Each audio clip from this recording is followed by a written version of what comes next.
Assalamualaikum warahmatullahi wabarakatuh.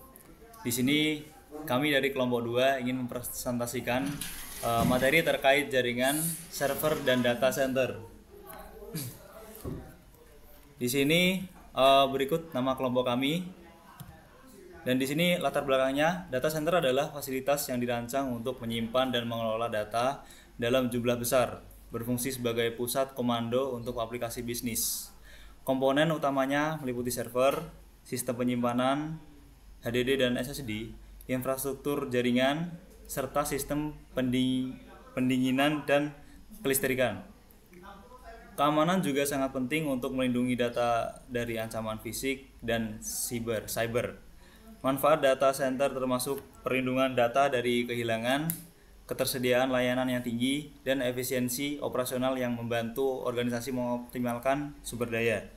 Dengan meningkatkan sumber data, keberadaan data center menjadi krusial bagi kelangsungan operasional organisasi. Kemudian ada definisi jaringan server dan data center. Untuk definisi jaringan server adalah kumpulan perangkat keras yang terhubung untuk menyimpan dan mendistribusikan data berfungsi untuk aplikasi tertentu. Sedangkan untuk definisi data center yaitu fasilitas fisik yang menampung banyak server dan perangkat terkait, dirancang untuk mengelola dan menyimpan data dalam jumlah besar dengan keamanan dan ketersediaan tinggi. Selanjutnya akan dibacakan oleh rekan saya. Semuanya.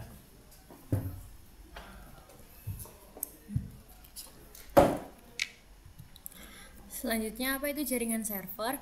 Jaringan server yaitu struktur yang menghubungkan satu atau lebih server dengan klien dalam suatu jaringan.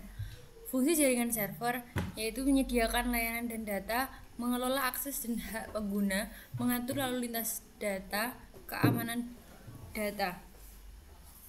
Selanjutnya, jenis-jenis jaringan server: 1. Web server, 2. mail server, 3. database server, 4. file server, 5. application server. Kemudian apa itu data center? Data center atau lebih dikenal dengan pusat data merupakan ruangan yang dirancang khusus untuk tempat penyimpanan file, informasi bisnis, hingga server komputer dari perusahaan, biasanya terhubung dengan jaringan internet. Fungsi data center yaitu mengamankan data perusahaan, menghemat biaya, memudahkan kolaborasi dan berbagai data, penyimpanan yang praktis. Selanjutnya, jenis-jenis data center: enterprise data center, colocation data center, hyperscale data center.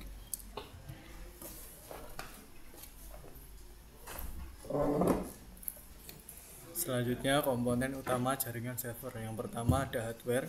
Hardware merupakan komponen fisik yang umumnya terdiri dari rak server yang dilengkapi dengan catu daya, board system, satu atau lebih CPU, memori penyimpanan, dan network interface. Yang kedua, sistem operasi. Sistem operasi merupakan komponen penting lainnya seperti Windows atau Linux yang bertugas menjalankan aplikasi dan memastikan semua fungsi berjalan dengan baik. Selanjutnya, arsitektur data center. Yang pertama, mainframe dan mini komputer. Ada mainframe atau mini komputer. Struktur ini bertanggung jawab menangani hampir semua interaksi komputasi. Namun mainframe tidak menangani interaksi dengan pengguna layar dan keyboard, karena hal tersebut dilakukan oleh komputer klien. Yang kedua, komputer hardware server. Struktur ini tidak lebih dari komputer desktop yang lebih besar dan kuat. Biasanya struktur semacam ini memiliki harga yang lebih mahal karena bisa menyimpan banyak memori. Yang ketiga, blade server. Seiring dengan waktu, peladen yang awalnya besar kini diminiaturisasi sehingga ukurannya menjadi lebih kecil dan tipis. Peladen dengan bentuk seperti inilah yang dikenal sebagai blade server. Yang keempat, combine server. Struktur combine tersusun dari beberapa blades, perangkat penyimpanan, dan catu daya eksternal, di mana masing-masing dapat ditukar satu dengan yang lain saat sistem komputer ini masih berjalan. Yang kelima, virtual server. Struktur virtual masih membutuhkan sebuah perangkat keras untuk menjalankan proses hypervisor. Dalam beberapa kasus, perangkat keras tersebut dipeladen jenis blade, penyimpanan, jaringan, dan catu daya.